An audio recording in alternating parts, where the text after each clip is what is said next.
chain.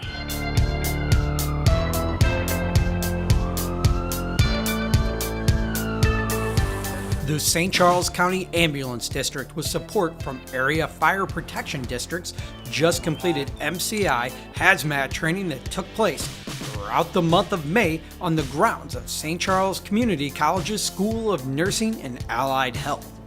Close to 500 first responders participated in the training.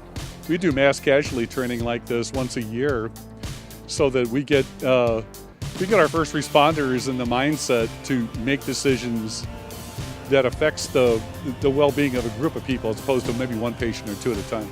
Planners of the drill staged a major chlorine release with simulated toxic results.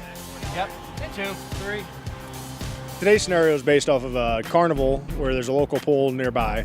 A chlorine leak from the pool caused a bunch of the participants to be have inhalation injuries from the chlorine leak, as well as some traumatic injuries from being stompled as they're running away from the gas leak. Just really puts a different spin on it for the responders, having to think of the hazardous materials component before they enter a scene like this.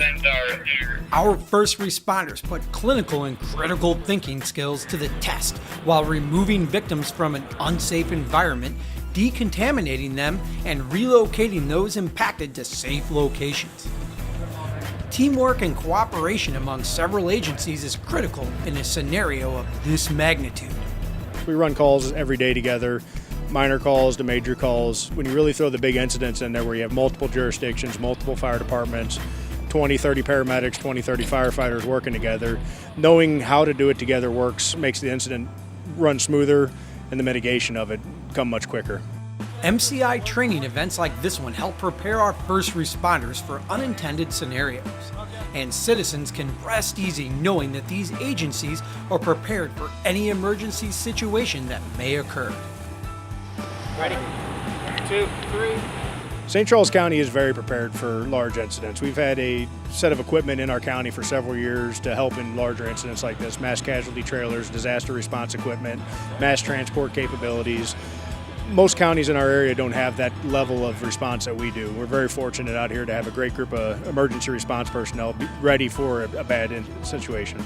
We've been doing these for years and years, and as the overall incident commander, I start as soon as I'm done with this, and I'll get my training coordinates, my training partners together. We'll start talking about next year immediately.